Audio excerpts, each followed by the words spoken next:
Welcome back to the Tank Me Later podcast. I'm your host, Noah Rubin. This is episode 57. And for this one, Dan Besbris is going to join me to talk about the Pelicans, the Suns, and the Lakers. Let's go ahead and get into it.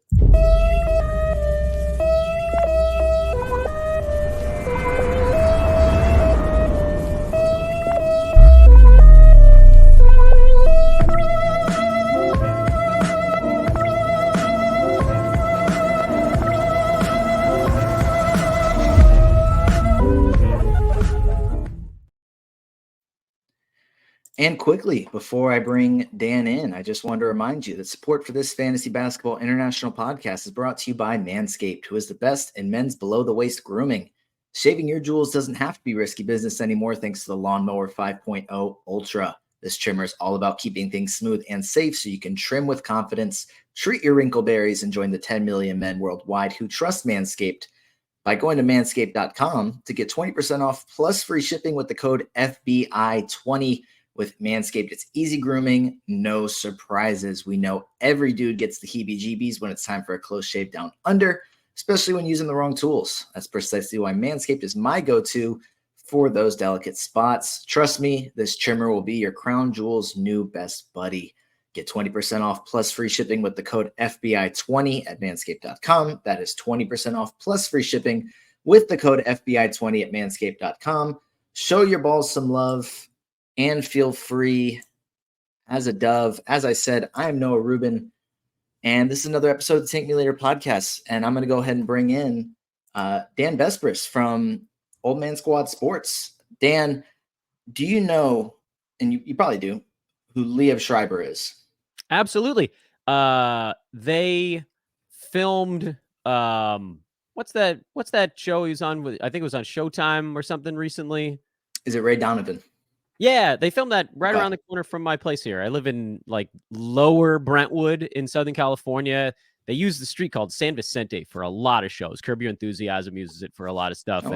And they wouldn't tell me because they blocked off the road. And like, I was like, you know what, screw this. I'm going on foot. And I started bugging security guards to find out what was going on. And finally, one of them was like, it's Liev Schreiber's star van. That's what everybody's freaking out about. Like, oh, okay. Anyway, yes. Sabretooth. What's up with Sabretooth? Besides the fact that your beard has a little Sabretooth to it. Well, you know, he's also the host of Hard Knocks. Yeah, sure. Okay. So I've never really watched Hard Knocks, but I'm a Jets fan. So I watched it this past year, and Aaron Rodgers says that he has the voice of God, but I have to imagine that Aaron Rodgers only thinks that because he hasn't heard your voice on a podcast. Oh, no, that was too kind. No, I can't keep up with the deep voices of some of these guys. Liev Schreiber, you put Liev Schreiber, Alec Baldwin, Will Arnett. I'm sure there's another few that you can throw into a room together. And I got no prayer. I'm too youthful and enthusiastic in my voice, even though I may love old men on the fantasy basketball side. By the way, kudos to you for reading the Manscaped read like verbatim from what they send out, because I always used to get those ad reads and I was like, well, I'm not reading that. That's the only way I'm going to get through the whole ad read is if I just read what they tell me, because I'm too immature and I'll start giggling. I was telling Zach Hanshu this when I was doing the podcast with him last night. I have the paper, or I guess the document, on the screen, so I can't see you, because if you make half a smirk, I'm gonna bust out laughing. I'm not gonna be able to get through it. I have to make sure that I can contain myself to get through it. Their stuff is good though. Like I literally have the handyman sitting right next to me here as we're doing the show, because every once in a while I'm like, you know, I'll do the little cheek, the out of bounds facial hairs. Okay. But then when I did the read, I never talked about my nethers. I exclusively talked about like my hairy Ashkenazi back and like my neck and things of that nature. Like, you know, that's what I'm using this stuff on anyway. But, you know, kudos. You made it, man. You made it. I get to say heebie-jeebies every time I do a podcast. And I don't think there's not much that's better than that I get to say heebie-jeebies and wrinkleberries. And like, yeah, there's a reason for it. I'm not just randomly bringing this up on a podcast. Like, they're telling me to say this, so it's great.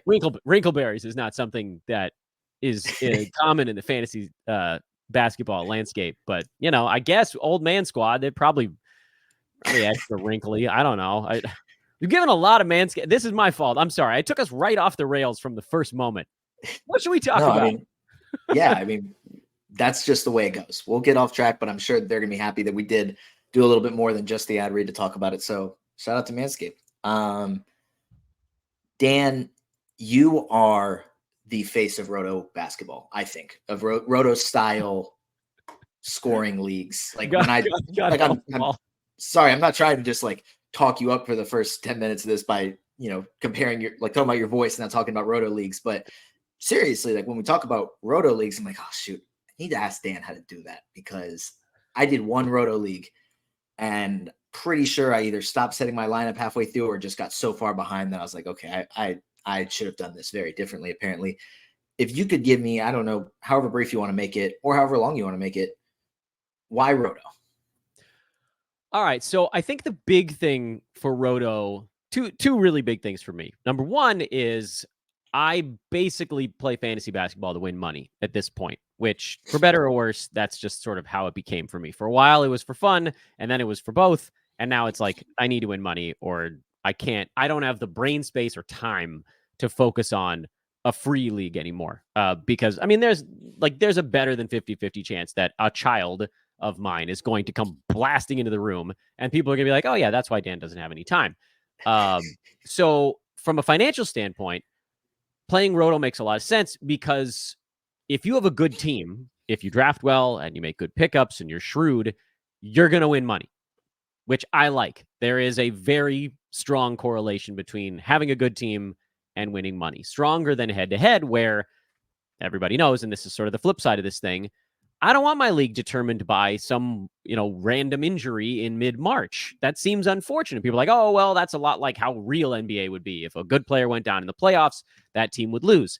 But that's not what March is. March isn't about a good player getting injured. It's about a whole bunch of good players just being like, I'm sleepy at the same time, which doesn't happen in the playoffs. You can all see it. These guys are playing through a lot of stuff right now, and there's no chance they'd be playing through those injuries in March or April or whenever your head-to-head playoffs are. So for Roto, I just think there's a fairness to it, that for someone who has money on the line, I want my league decided in a fair way. Now, I understand that head-to-head players want that adrenaline surge of a playoff Sunday where, you're fully puckered watching your last center go for one blocked shot, and your whole league, $600 to $1,200 or whatever it's going to be, is like riding on a backup center blocking two shots on Sunday.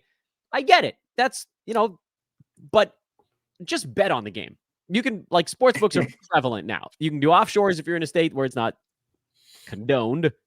I'll use condoned. And a lot of states, you can just go on DraftKings or whatever. If you need that kind of adrenaline surge for a game, just put $50 on it. Okay? You can come down to 2 points at the end of it. You can do a player prop or whatever. But if you want all your hard work in a full season fantasy league to be rewarded, that's my argument for Roto. With the caveat that I'm always going to play 2 or 3 head-to-head leagues, because I think it's important that someone who has a fantasy show is versed enough in both. I just think that Roto is more fair. And by the way, shout out to Josh Lloyd for doing a head-to-head games capped league, which definitely helps against some of those issues with head-to-head. Yeah, no, games cap is definitely, having done that this year, I really enjoyed it. Made it, a little bit of an extra strategy, an extra wrinkle that you had to consider. Definitely made it a little bit more even. But as far as Roto strategy, if I'm entering a draft, what are a couple of things that maybe, or specific players even, that you would value very differently in a head-to-head versus a Roto league? Yeah, I think, with head-to-head, you'll see players that are extraordinary in a few categories go earlier, because you don't need to be good in 8 or 9 categories to win your head-to-head league. You need to be great in 5. It'd be wise to be good in 6 or 7 so that you can, safely make your playoffs and have a little bit of margin for error. In Roto, you really can only get away with being bad in one category if you're in a competitive Roto league. That's not to say that, like, you could punt a Roto league one category and I think you'd be all right. I wouldn't suggest it on draft night. So from a strategic standpoint, the across the board guys are generally preferable. I think you have a really nice opportunity to exploit the fact that most people still play Roto with a head-to-head strategy cap on. And so they kind of ignore percentages, one or both. Not like to the points league level where you can completely throw them out in a lot of formats, but most people punt either field goal or free throw percent going into a head-to-head league. In Roto, you can make a ton of headway in the sort of highly variable week-to-week categories, which would be field goal percent, free throw percent, steals, and blocks in particular, that on the head-to-head side, people don't specifically focus on as much. And in Roto, because that strategy translates, if you grab some guys that are good in those or just avoid the guys that are terrible in the percentages, you can grab 10 to 24 Roto points kind of right out of the chute. And that makes up for the fact if your team isn't good at one or two things, if you're kind of mid-pack in them, you still ride near the top of the bunch because they're just categories that people ignore. Yeah. I'm soaking that up. That's good for me to know. Adam King messaged me about doing a Roto mock. So I was thinking, I was like, I'm probably not going to be the best person to be part of this for a data set if they're wanting to look at like a Roto mock, but I have strategy now. So that'll help me. But we'll move on to talking about the three teams that we are going to talk about today. So it's the Pelicans, the Suns, and the Lakers. I think it works out that two of these teams have a bunch of old men on their team. And if I'm not mistaken, you are a Lakers fan and don't just live in California. So a little bit of insight there will be preferable, but we will start with the New Orleans Pelicans, who went 47-35 this year. Were the 8th seed in the West after losing the play-in to the Lakers and then getting swept by the Thunder. They have the 21st pick in the draft, and up until about an hour ago, they also had pick 17, but they have chosen to defer that pick to 2025. So they'll take the Lakers first next year as opposed to pick 17 this year. And then I've kind of assigned a team direction to everything I've talked about this summer. The Pelicans are in the middle of the pack, but they have the upside to be a contender. It feels like they're just a very talented team that hasn't quite clicked the way they're supposed to. Dan, how do you kind of feel about just this Pelicans team in general? Yeah, so the Pels, from a reality standpoint, were very hot and cold this year. They went through stretches where they were just dunking on everyone, and then went through stretches where they couldn't do anything. And I mean, some of that had to do with McCollum's absence. Some of it has to do with when Zion misses time. Not as much of it has to do with when Brandon Ingram misses time, who is, we know, very firmly planted on the trade block. Rumors swirling around about Brandon Ingram in a lot of ways. What I don't really know for this team is where the best move is.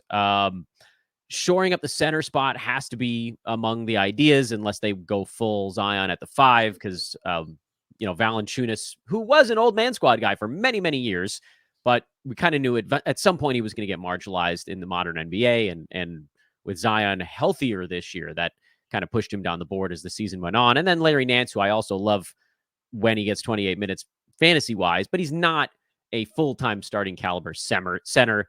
So from a reality standpoint, it's hard to say. The Pels have an opportunity to try to make some pretty big sweeping changes if they want to. But we also know that a lot of teams shy away in situations like that. From a fantasy standpoint, guys like Zion are always going to be a bit overdrafted because they have that one big category that pulls them down. So if you're not punting that category, that player is just not as valuable to you, but someone probably is in your league. So they're going to get drafted at a higher ADP. Ingram is always a bit overdrafted because he gets counting stats, but doesn't do much in the other categories.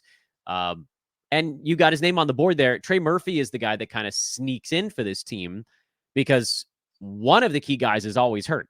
And Trey was kind of like your permanent sixth man. In fact, I just talked about this a bit with Alex Rickling on my show today, that some teams have this sixth man that plays no matter which starter's out.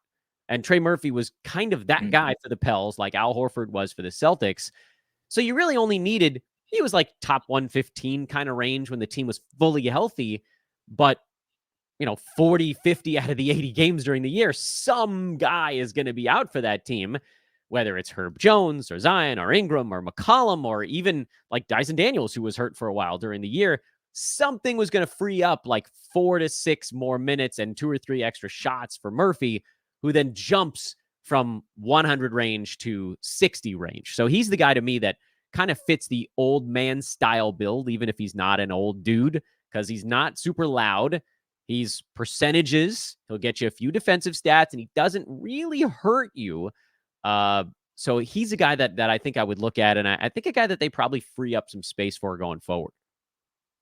Yeah, I mean, they're going to be a team to watch. You mentioned Brandon Ingram being firmly on the trade block. I don't think it's any sort of secret that they're at least rumored to going, like pretty much confirmed to be trading him.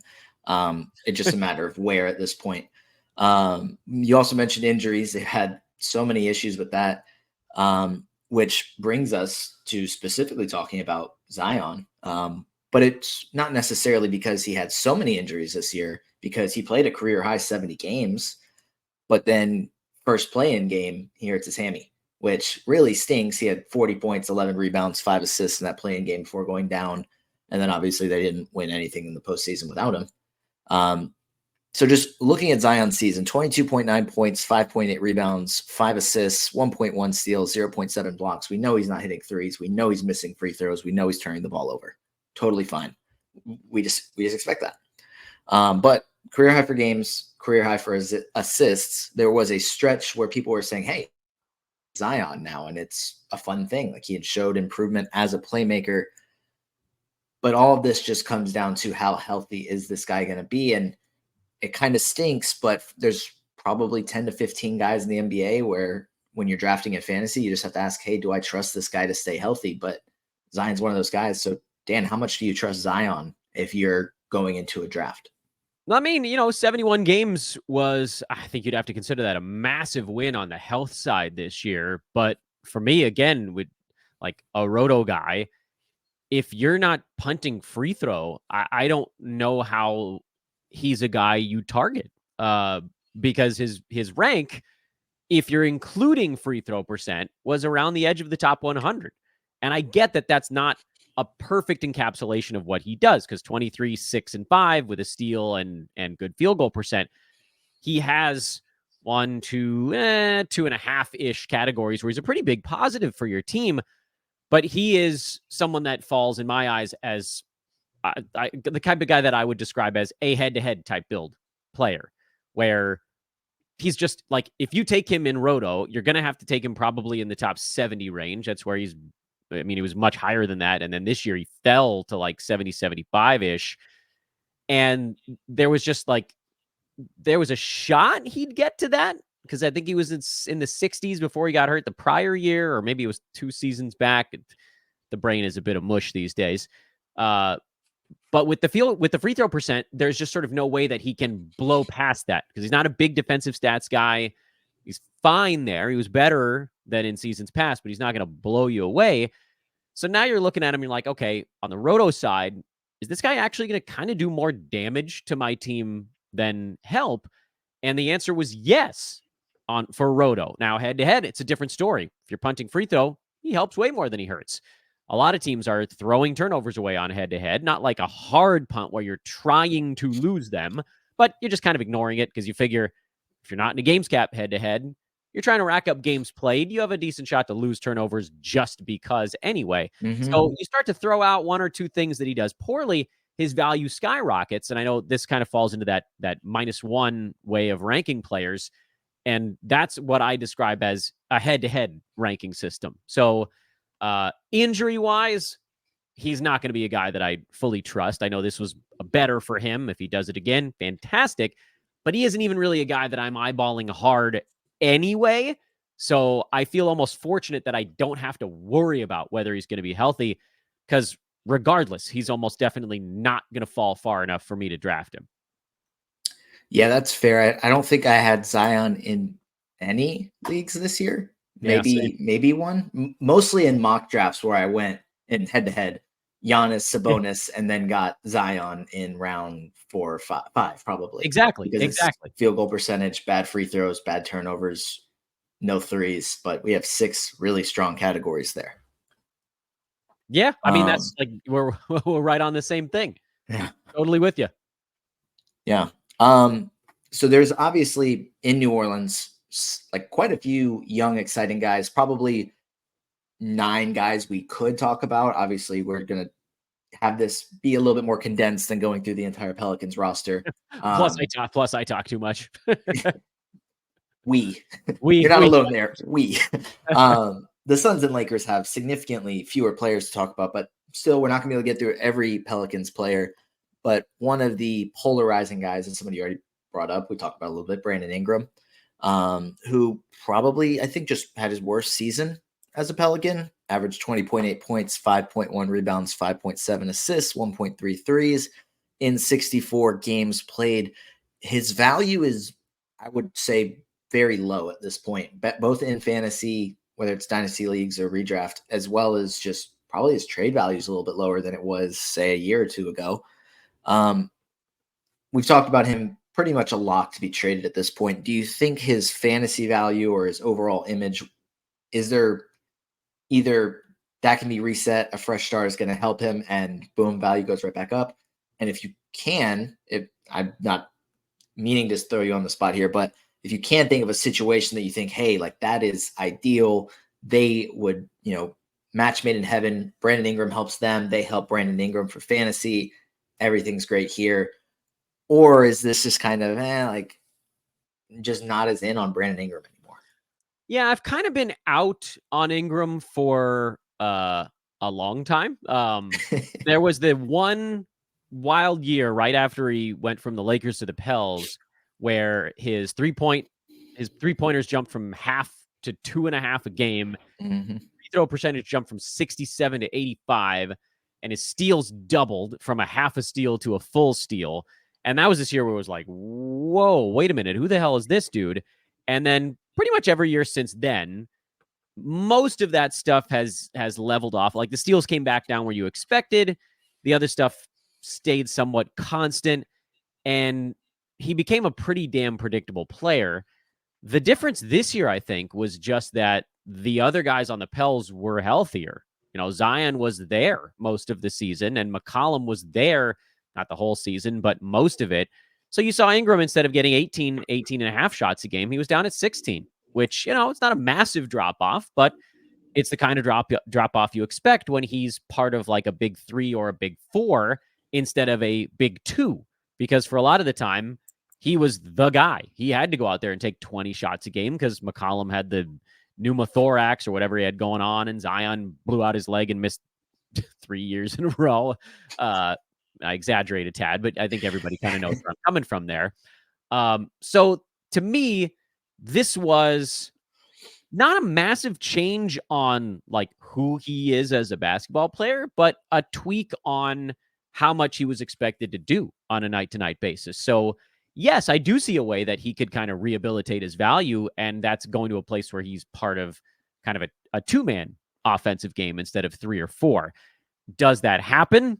I haven't the first foggy clue. I don't think a team is going to trade for him expecting him to be a number 1 or number 2 guy. I think people can kind of tell he's should be, maybe more of a 3. But anything's possible. I would say just kind of keep your eyes peeled on this one. He's another guy who tends to get a bit overdrafted because he scores in the 20s. These guys just move up the board because of it. But he had a down free throw year. He had a down usage year.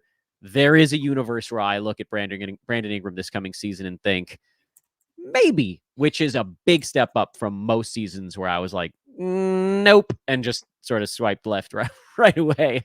But now he's moved from swipe left to maybe. So that's probably the nicest thing I can say. That is very kind of you to say that he's not an immediate swipe left. The more fun players. I've never used an app where I've swiped left in my life. I need people to know that. Okay, well, we're going to create a fantasy basketball one specifically for you, just to say whether you can swipe right or swipe left on players. The exciting guys, for at least for dynasty managers and probably just for fantasy managers in general, aren't the stars that let you down. It's the younger guys that kind of fly under the radar and really make you happy. Because if they don't work out, we have reasons we can blame it on. Trey Murphy has been very good the last 2 years. 14.8 points, 4.9 rebounds, 2.2 assists, almost a steal, 3 threes, played 57 games this year, missed time early on. But like you said, just moves into the starting lineup whenever anybody misses time. His shooting percentages all dipped a little bit this year, but he was still a top 75 guy. If there is this situation where Brandon Ingram is traded and Trey Murphy becomes a permanent starter, how exciting and intriguing and enticing is Trey Murphy, the fantasy asset, as a permanent starter? Very is the answer to that. The sky's the limit. Now, he played 79 games the previous year, so you hope that becomes more the norm again. 57 is an ugly number in the games played department, but he's a terrific 3-point shooter. You could easily see that go back up from 38 to 41, which it was the year before. I think that's a number that we don't know exactly where he's going to end up long term. Free throw was down this year, which felt more anomalous because he was at 88 and 91 his first 2 years in the NBA, and he was down at 82 this season. But he's going to get you around a steal and half a block in 30 minutes a game, which is where he's at. And I don't think it's about more minutes necessarily. I just think it's about more touches. So free up another touch. He went from 10 shots to 11, and his value jumped from whatever it was, 80 to 55, 65 range. Just keep pumping this dude with more shots. He's got a chance to be a 3.5 3-pointers a game kind of guy if he can get that opportunity. So that's kind of what it comes down to. You got to clear somebody out of the way. And right now, that hasn't happened yet. And, a lot will depend on what comes back if Ingram gets moved, because McCollum is still signed. And, of course, Zion is signed for an eternity. And Herb Jones is signed for a while. I think Valanciunas is like the only key guy that came off the books for the Pels right now. So that doesn't really change things all that much for Trey Murphy.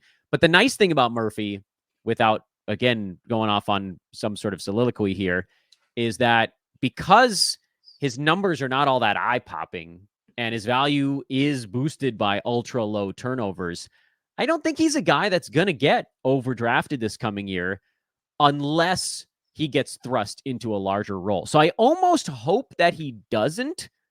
I almost hope that he continues to fly under the radar, because if he gets a starting job, I think people are going to go bananas, and then you're going to have to overspend. Right now, he finished it, depending on what site you're. Yahoo had him at 58, and Basketball Monster had him at 66. It's all little tiny math things that each site calculates differently, but you could see the field goal percent and the free throw percent both bounce up just because and kick him into the top 50 with almost no role change year over year. So I actually like him more as an under the radar guy than I do as an in the middle of the radar guy, because I don't like to have to spend up on draft day. I like values falling to me. That's very fair. So in your ideal scenario, they don't trade Brandon Ingram until day 2 of the NBA regular season. That way you have all of the Trey Murphy stock. You were able to get him at a great price. And then all of a sudden, of course, this would never happen in the NBA, where they wait until after opening night and then say, you know what? Now we're going to trade this. Yeah. I mean, it's all-star. Like the James Harden thing happening or Zach LaVine, who was kind of hurt and then shut down and then really hurt, and that worked out for Kobe White, and who I didn't have any stock of this last year, because I was like, he's buried behind Zach LaVine and he's just going to get empty stats. And then LaVine missed the whole damn season. But the nice thing about Trey Murphy that he has, I think, over a guy like Kobe White, is that he's fantasy useful even when the team is fully healthy. It's barely, but he's startable in almost every 12-team format. Top 115-ish range. That's startable. It's not exciting, but it's good enough. Where Kobe White was number 180 before the Bulls started losing bodies, and then vaulted up to, top 90, top 80 kind of range. Actually had a top 23-week span in there. With Trey Murphy, it's a smaller jump from, 115 to 50 something, but he's good enough both ways. So yes, optimal, somebody clears out on the second day of the season, but I honestly don't mind if it takes, a few weeks. Ultimately, someone's going down, because Zion and Brandon Ingram are both incredibly injury prone, and the odds of them each playing 70 games, extraordinarily low. You got it out of one of the two this year, and that felt like a pretty big win anyway. Yeah. And like I said, there's a lot of guys we can talk about. I know we haven't even mentioned Jordan Hawkins, Jose Alvarado, Najee Marshall plays good minutes as well. Not a super exciting fantasy guy, but Dyson Daniels is the one I want to talk about. Love his game for fantasy. This year he had 16 starts. He averaged 8 points, 5.3 rebounds, 4.1 assists, and 1.8 steals in those 16 starts. Now, obviously, when CJ McCollum's there with their current roster, he's probably not a full-time starter this year, but it could happen within the next few years in the scenario where it becomes a full-time starter, whether it's because of a CJ McCollum injury and he slides over to the starting point guard, or it takes a couple of years. Do you like his fantasy game much? And how high is that ceiling? Because we're talking about a guy that averaged almost 2 steals per game in his starts. Yeah, I do think I love the steal, so I want to preface what I'm going to say on that front. But it does feel like his value is pretty well tied up in hyper specialist mode, and he got a few rebounds and a few assists, like you mentioned. But he's never going to be a guy that's taking a bunch of shots, and which I don't mind punting points. I do it a lot actually on the roto side. It's super easy to build a team when you're kind of drafting the opposite players of everybody else in the league. Your player pool gets enormous. Yeah. But he's not someone that I'm specifically targeting just because you need CJ McCollum to be out of the way. Now, dynasty side, that's kind of a different question because McCollum has 2 more years. Who knows if he plays both of them with New Orleans? Like, you can look down the line a little bit. But redraft, Daniels is, in my opinion, more of a burger board kind of guy. This silly, stupid thing that I've been working with. Basically, the guys that jump into a role when a key player goes down. The injury replacement list dudes.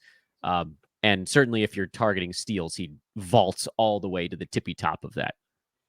Yeah. He had a nice stretch beginning of the year where him and Jordan Hawkins were the backcourt with the Pelicans, which was fun. It was fun. It was a banged up team. Goodness gracious. And it was surprising that they stayed as healthy as they did after that. Until, well, for the most part, in comparison to past years, healthier. Yeah. Healthy-ish. Yeah. Which that's a win for New Orleans. But we'll move on to Phoenix, who went 49-33 this year. They finished 6th in the West, got swept by Minnesota, which was fun to watch. Not as a Suns hater, as a guy that's enjoyed the RIP Minnesota playoff run. They had the 22nd pick in the draft. Their team direction, I have them as an aging team that is trying their best to contend. They just seem to be building their team not in the same way that many people will. They're a 2K team. They're a team that we're just going to get all the guys that can score and that I can take my controller and I can go score on your worst defender. And the idea of it sounds great. Devin Booker, Bradley Beal, and Kevin Durant, let's get the ball in their hands. They can all play make a little bit. None of them are like a true point guard, but they're all good with the ball in their hands. It just didn't work out against Minnesota, which I think it doesn't work out when you're going up against this team that they have this elite defender in the paint and 3 guys that can guard on the perimeter really well, and Anthony Edwards, Nickeil Alexander-Walker, and Jaden McDaniels. Horrible matchup for the Suns, in my opinion. How do you kind of feel about the overall direction or just how this Suns team is? So they're a team that, in my mind, is about 1.5 years away from stagnation syndrome, but I don't think it's going to set in yet. I think it's too fast. I'm trying to sort of put myself in the minds of the players here because, yes, I mean, to call them aging, I think was pretty fair on your part. KD's 35, Beal's 30, but his body's 44. Yusuf Nurkic is 29, but his body's 64. So, and I think they have like $200 million committed for this coming season already. So they don't have a dime to spend on any depth, meaning that they're going to go into another season relying on the main guys with nobody else. And, God love them. They got really fortunate that Grayson Allen emerged as like a brilliant 5th dude in that starting lineup. And if that starting lineup could play 48 minutes, they can be pretty tough sometimes. But they don't defend all that well, and so they need the offense to be pretty perfect for them to advance in the playoffs, and that's kind of what you saw with Minnesota. Fantasy wise, it's hard to think that we're going to get anything other than kind of a repeat of this last year. KD still looks really, really good. I saw no obvious signs of Durant hitting any kind of aging wall. I know his overall rank was a little lower this year, but it was mostly just because other guys put up like even more pinball-y numbers around him. He didn't get worse, really. Like KD, 27, like 7-5 with 2 defensive stats and 50-something mid-80s splits. Like, the guy's a monster. And Devin Booker, 27-7. He was great this year. Better than I expected. I thought Booker was going to be in the 20s. He finished ranked 16. KD was a first rounder.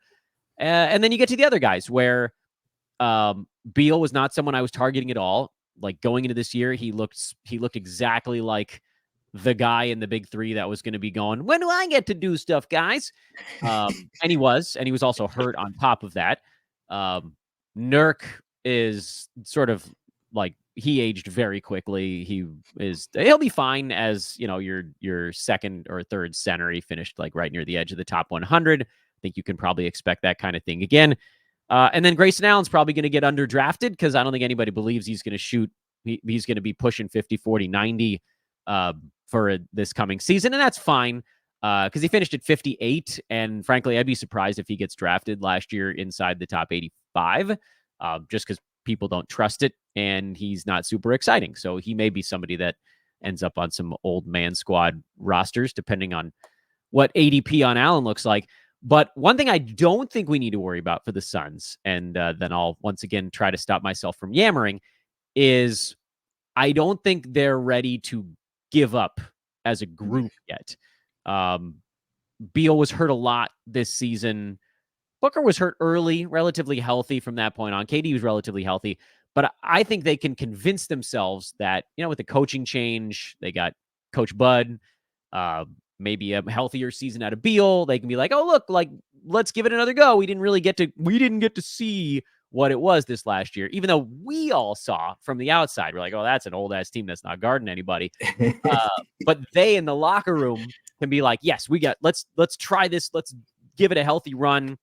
It reminds me a lot of like a clunkier version of the recent run for the Clippers, because when the Clippers are healthy, they are legitimately good, but they're never healthy. So every year they were just like, run it back. Maybe we'll be healthy next year. The Suns are a bad version of that because, like, when they're healthy, they're decent, but they weren't fully healthy, so they can make this play internally to say, let's run it back. Surely it'll work better next time around. And I mean, honestly, in the regular season, they might win 50 games this coming year. It wouldn't blow me away if they did. But I don't know how they advance past some of those top teams in the Western Conference right now without changes that they simply can't afford because of the CBA to make. They're stuck. Yeah, no, it seems like despite they're in the worst situation for a team that has 3 future, we'll say at least one surefire Hall of Famer, 2 other guys that have been elite at points that I think have a chance, maybe less of a chance for Bradley Beal at this point. Yeah. Than at other points of his career. I feel better about Devin Booker, but we'll see how the rest of his career plays out. He's only 27. There was a lot of meat on the bone to talk about with New Orleans. That's not the case with Phoenix, unless you want to talk about Isaiah Thomas, Saban Lee, Josh Okogie, Udoka Azubuike. Like, we can talk about those guys if you want, but in reality, it's about their 4 to 5 starters. Like, if we want to even consider, like, Grayson Allen was really good. It's now just like, oh, is he gonna shoot that good again? But like, that's probably the only real question there. But we'll talk about these guys. Kevin Durant played 75 games, most he's played since leaving Golden State. So I've participated in 2 very ridiculously way too early mocks set up by Adam King, the king of early mocks. Kevin Durant went 14 in one of those. Oh, and yeah, 21. Oh my God. Which one of those mocks was, I think, it just went off the rails rather quickly. I don't remember what happened, but some of those picks were just either guys upset like ridiculously early, and then all of a sudden it'd be 20 picks later, and you're like, oh, that guy's still like there. Kevin So I guess heart is nobody scrolled down on Fantrax. I think that was the issue, is that everybody just looked at who was the best available on Fantrax, which the rankings aren't there. And you we're just, shouldn't need that guy to sounds scroll good. down to get to Kevin Durant. My heart is beating out of my chest right now. If there's a chance I could get him between 14 and 21 in any league next year, I am 100% doing it. And keep in mind, one of these was a mock in March. So yeah, probably not going to stick to that. Like the knock on KD this year, the reason nobody wanted him at 9 or 10 or whatever was like, is he going to make it through the year? He freaking made it through the year. Nobody fell on his knee this season. Which that's what he talked about, just avoiding those kind of people that just run into knees. Looking at you, Jimmy Butler. We can go down the list. He's the one that got him, not this season, but the previous one. And a lot of my fantasy teams went into a bit of a tailspin. I think I had KD in 30 deep that year, and I was like running away. And then my team was never the same after that. But this year I had a lot of Kevin Durant's and a lot of Anthony Davis's, because I got a lot of like 11th pick in my snake drafts. And so I got KD at 11 and AD at 14. And those teams were glorious. I think KD by totals was number 8 this year, and AD was 3. So, yeah, you want to give me Kevin Durant at 14 next season? Hello, I'm just going to start typing the old man squad right now while we're on this pod. And if you need another reason to play Roto Leagues, there's a reason. If they had missed games, I still would have been in okay shape, because these were games capped leagues. But the fact that they didn't, this was obviously a best case scenario for Anthony Davis. This was for Kevin Durant. It didn't really blow me away that much, because his issues were never like guy who sprains ankle, misses 3 weeks instead of 2 days. It was always some dumb, who falling into the side of his freaking knee over and over again, because he's got them legs that go floor to ceiling. There's a lot of room for a knee bop.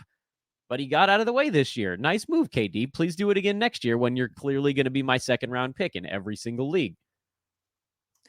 Well, that's what my question was going to be. Is he a guy that you would take if you are in that pick 11 situation? You're taking him in the first round, full confidence. How early? What's too early for KD for you? 8 is too early for KD. Okay. There's just like no way that he gets above that, with the way that guys are putting up the lines that players are putting up right now are just unheard of. To get into the top 5, Luka was 5 this year in 9CAD. He averaged what, 34, 9, and 10, and he was 5th.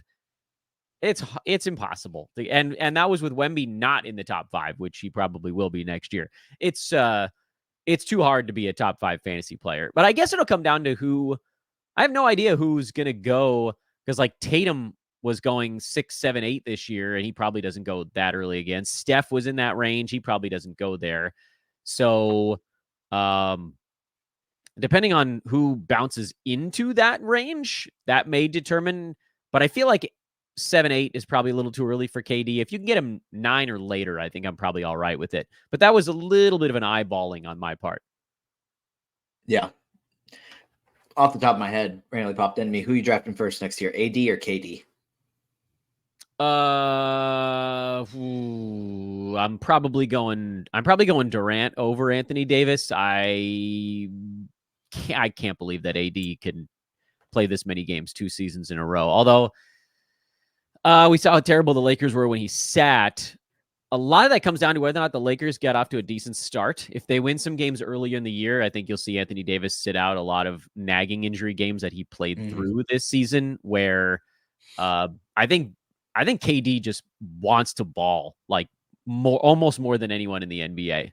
He's very bad at PR, but he loves to play basketball. So I probably go Kevin Durant, but that's a good question. I love both of those guys equally, like little fantasy sons. That would be a very difficult decision if it got to me at 9 and they were both still on the board. Honest, now that I'm like putting it there, I might go Anthony Davis just for the upside. Oh, dude. Head-to-head. Okay. Head-to-head KD, Roto AD. Fair? There you go. Best of both worlds. There. Now you can say both. Yeah. it takes a little bit of the AD injury pressure off by putting him in a games cap. Yeah. Like I said, not as much meat on the bone, but we'll try and quickly hit on some of these guys. We're not going to talk about Nurkic. That's not much to talk about there. But Devin Booker, almost 7 assists per game, career high. Is that something that you're kind of expecting him to continue now that they've kind of, unless they, of course, trade for an actual point guard, but if they continue to roll with Devin Booker and Bradley Beal in the backcourt, 7 assists per game from Devin Booker, is that realistic? I think he probably comes down into the mid 6s if I had to guess, but yeah, not too far off where he was. The assists were a little lower than 7 when the team was fully healthy. He had the games where KD or Booker was out, you got a little bit of a mini spike there. It wasn't like a colossal thing, but we're talking like 6 and change in a lot of scenarios, and then closer to 8 when guys were down and he had to do a bit more stuff.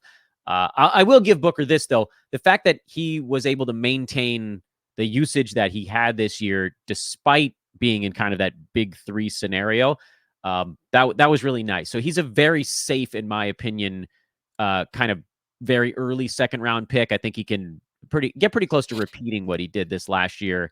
And I think he'd like to play more than he did. 68 to me feels like a pretty easy target for him games played wise. So if you could give me Booker, maybe 14 to 16 and just accept that he's probably not going to get to 14 per game, but the second round is always such a mess of guys that underperform. Getting me somebody that is like a safe top 25 with the ability to get up to kind of like that 15, 16, 17 range. I feel pretty good about that. Yeah. Bradley Beal. Is there any hope that he's going to be better than he was this year? That's really the only question. Oh, yeah, I mean, I would say I'd expect him to play in more than 53 games next season. He could end up being kind of like a small win on the roto side. He did finish at 73 per game, and I feel like for a long time this year, he was at like 110, but he actually came on when he finally got healthy towards the end of the year, and the percentages were a big reason why.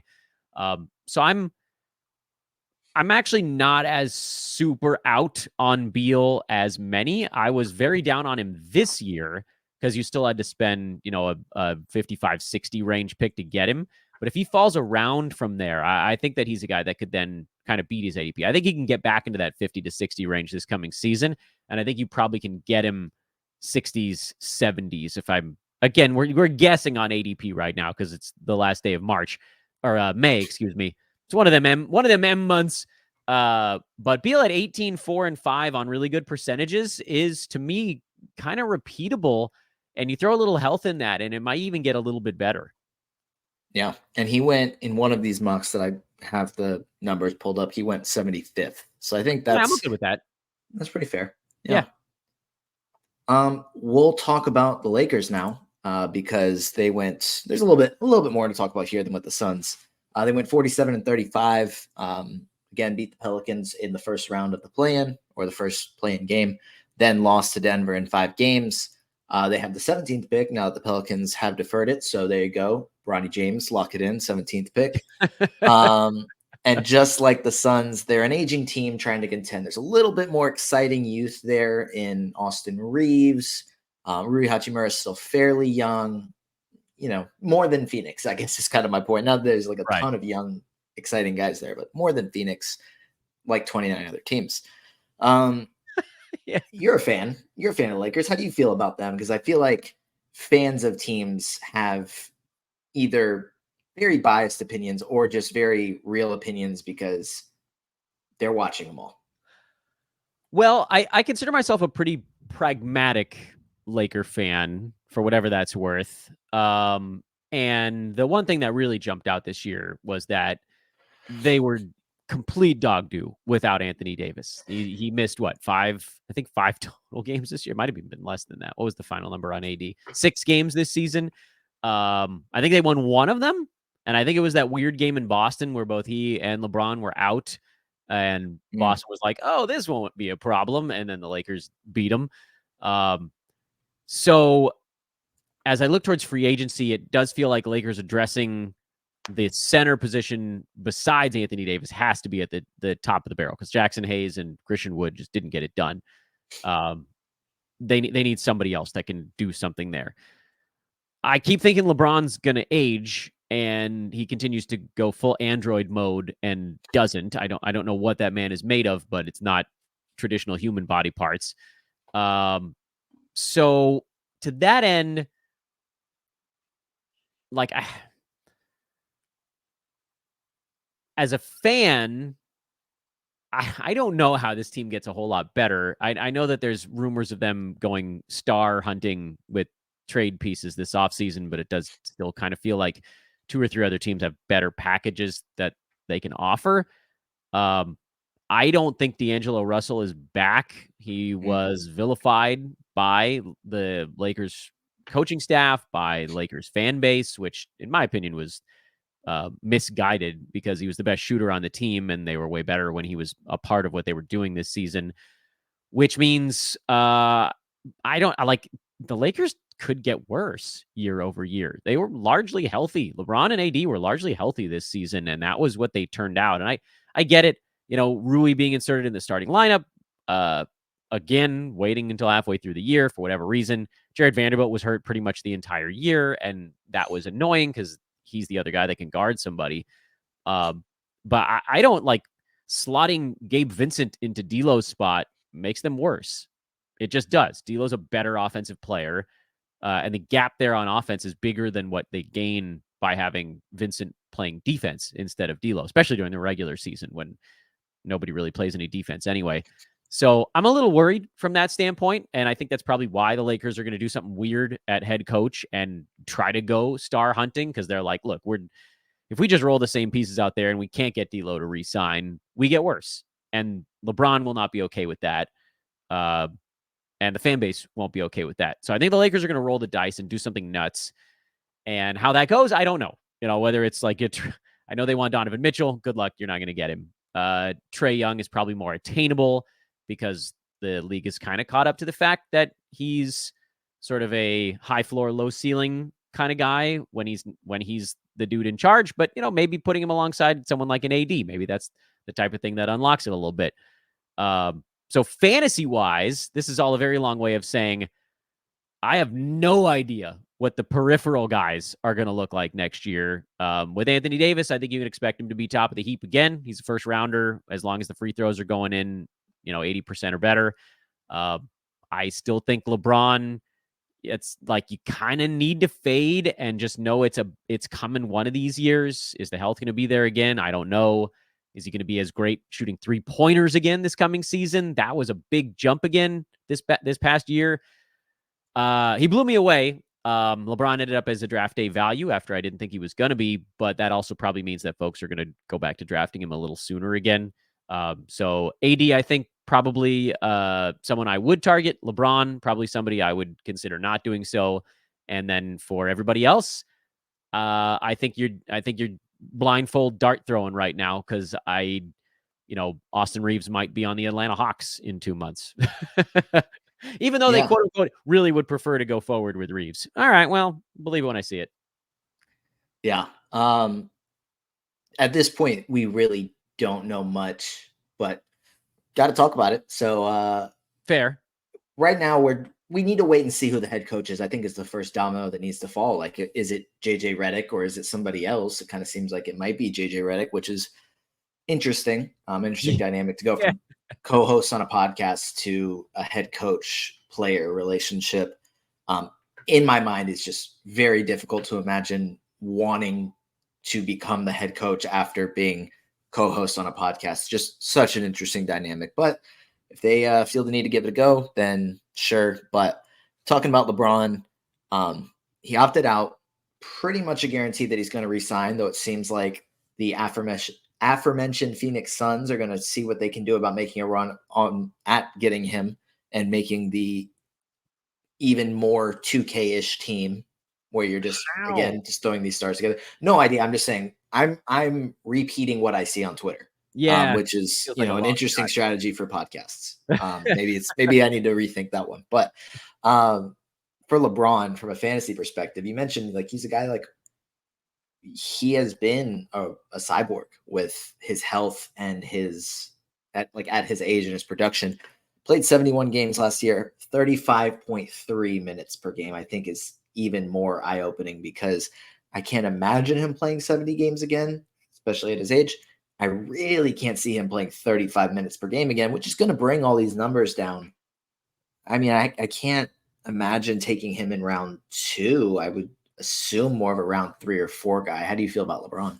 Totally agree with you. I have no additional notes. Round 3, I would consider it. Round 2 is a scary mark because that field goal percent floated him quite a bit this year, and 54% with over 2 3-pointers a game. That's going to be a hard thing to replicate, especially as you saw his usage kind of come down actually year over year with more for D'Lo, more for AD, more for Reeves, and if they trade one or more of those guys for a truly high usage guy also.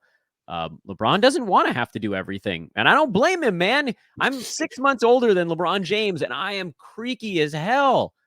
Like, he doesn't play defense anymore, and people are going to get on his case about it. But I'm like, dude, he can't chase those guys. He can't chase a 22-year-old anymore. So he doesn't want to have to do it. I fully agree with you.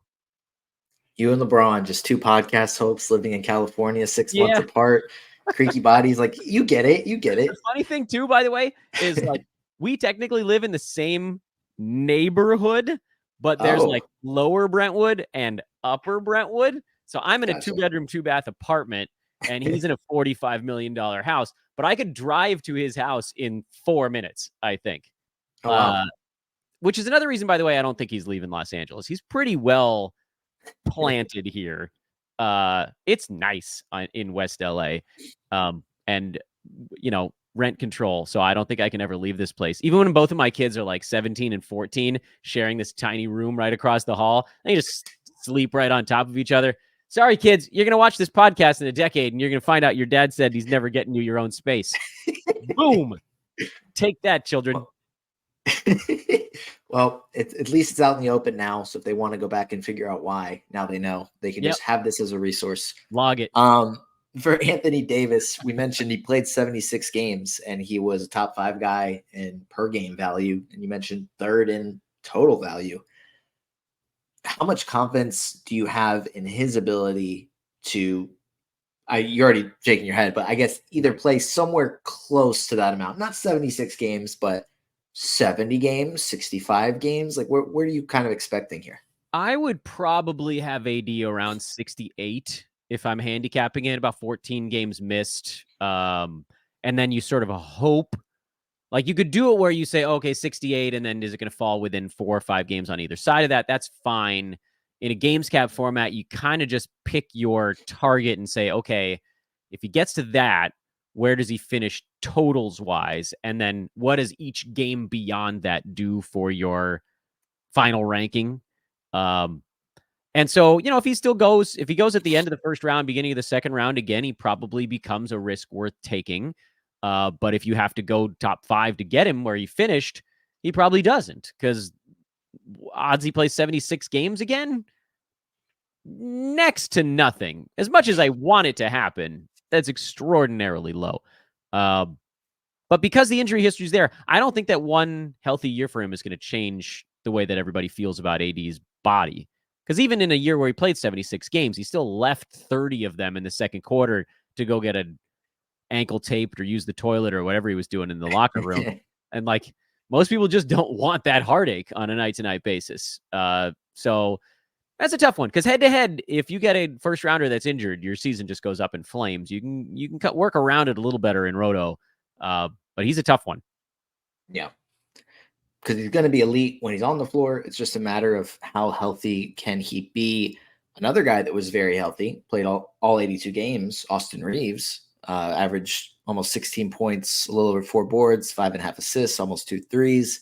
The shooting percentages dropped back down to earth. They were pretty absurd the year before that, at least the second half of the year.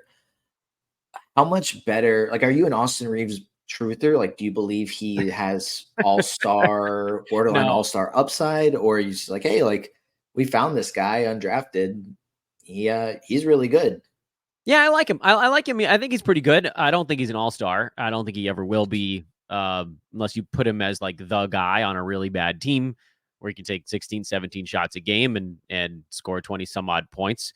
In my eyes, he's kind of where he believes. He's a guy that should work off of studs, and he's a really good fit around almost anybody because he has a mid-range game. He can shoot the three ball a little bit. He can take it to the rim. He's kind of crafty, gets to the free throw line. Like offensively, he's a really good fit around a lot of stuff or a lot of players. But I don't really see him taking a massive step forward unless the Lakers somehow lose D'Lo and don't bring in any other usage guy, which feels, as LeBron's career is like deep into the twilight now, feels incredibly unlikely. Like if they don't get D'Lo back, they're going to go do something insane, and it's going to impact Austin Reeves. So I think repeat performance feels like a fair bet on him. 90 range for 9-cat. Good percentages, which is nice for Roto, but nothing super flashy. Just a nice, safe late round fantasy play. Yeah. I was a little bit lower on him than I think I should have been this year when other people seem to be pretty high on him. The other guy In with the reality, he was probably Lakers. somewhere in the middle, though. Yeah, no, I mean, that's exactly where he finished I think 88th, and I Yeah. had him just outside the top 100. I saw some people taking him closer to 75. So Yeah. that's right in the Right in middle. between. So yeah. But D'Angelo Russell, I think we're kind of on the same page as this guy's not going to be in a Lakers jersey next year. Unless you feel like he is going to be back. But it seemed like started off the year kind of slow, and then he had that stretch that started right before the trade deadline where he's like, "Hey, fine, I'll start hitting shots. Don't trade me. Don't trade me. Don't trade me." And then kind of fell apart again in the playoffs. How do you feel about D'Lo heading into next year? Like, assuming he's on a new team, unless you feel like he's going to be back with the Lakers, and how does that impact the production? Because he was I think 64th on Basketball Monster this Yeah, past season. I liked him a lot as a value this year because I thought after his flame out against the Nuggets in the previous playoffs, by the way, he was really good against the Warriors and the Grizzlies for the Lakers in that playoff run, but people immediately threw that out, Mm-hmm. and everybody just dumps on D'Lo. Anytime something goes wrong, it's freaking D'Lo's fault. I don't know exactly why that is. I think because he doesn't look like he's taking things as seriously, and so guys like that just wear it. And he doesn't. He's extremely slow, uh, and he jokes about it as well. He's like, "I'm very slow. I need to be crafty because I'm slow." So he can't guard anybody really. But then he just takes hits. He's not the only guy on that Lakers team that isn't guarding anyone. It was like everybody except Anthony Davis, basically. So from that standpoint, it feels hard for him mentally. Why would he want to come back to a place where he continually got scapegoated? The only answer would be, do they bring in a coach that he really wants to play for? Because I think he probably enjoyed playing with the teammates, but like Darvin Ham pinned it on him and the fan base pinned it on him, and they just sort of let him be the guy that got nailed for this stuff. I wouldn't want to be back in a place like that. But who knows? Like, again, new coach, maybe you smooth everything over and he comes back. He was really good for the Lakers during the regular season. And if he comes back and they don't do something insane, to me, that's the way that the Lakers maybe don't do something nuts this offseason, is if they bring D'Lo back and they try to work around the edges a little bit more. Then I think he could repeat what he did this year, because 45 and change from the field, 82 and change free throw. He was pretty heavily involved on offense because they wanted him doing more, because they wanted LeBron to be able to scale back just a little in overall activity. I don't know if he's going to be quite the same value, because he was getting drafted around 100 this year, which felt very low for someone with his fantasy ability. I actually think his steals could be better. That to me felt like a number that maybe just could be back at like 1.1 in a future season. And if he goes someplace where because with the Lakers, he was like the number 3A, 3B, kind of tied with Austin Reeves, however you want to shake that out. If he goes to a place where he's not the distant third option behind two like transcendent superstars, he could maybe even be a little bit better. So I actually don't mind the fact that everybody blames D'Lo for stuff, because that tends to mean guys like that end up falling in drafts just because of negativity. But their fantasy game is actually still pretty good. And there you go. Dan's going to scoop up D'Angelo Russell and Trey Murphy at excellent value, and then everything's going to go. And That's right. Gonna get some W's, gonna make some money. Yeah, the road's just gonna open up for each of them. Pels are gonna drop like flies. D'Lo's gonna sign on the third day of the regular season with a team where he's the number 2 option. That's what it's going to be. Brandon Ingram traded. He's a CAA guy, right? Russell signs day 3. CAA, if you're listening, hold off on where you're gonna let D'Lo sign so that I can draft him up first. There we go. And that's how you get bargains here. That's how you win your fantasy draft. Yell at agencies. That's right. Yeah. No, I mean, like we'll do that. We'll have a podcast in September. Well, no, I think we might have to do it once a month where we're just yelling at agencies to help us out. Perfect. I will yell at Rich Paul. What could go wrong? There we go. Dan. Oh, I forgot. I put human being. Yes, the decent human being, Dan. Thank you for hopping on with me. Before we go, I do want to give you a few minutes. Tell me about Old Man Squad. It's only been a few weeks, I believe, of you doing this. And I want to hear all about it. And I want everyone that's listening to know where they can find you. Sure. Yeah. So I tried to throw the Twitter handle in on the screen for the sort of main feed at Old Man Squad. But at its core, the Old Man Squad Sports Network is just like a place that I want to elevate podcasters. That's its main mission statement, is folks that want to get out there and do shows and just like make that be a part of your life. Because I feel like and I'm trying to think of the right way to phrase this, because I don't want it to come off negative against any person or anybody that is sort of banging away at stuff. I felt like podcasters needed a home. Maybe that's the nice sort of broad way to put it, where I can try to lift folks up and I can try to connect people and just everybody kind of working together to get content out there that might otherwise just sort of get lost in the deep, dark, weird recesses of Twitter.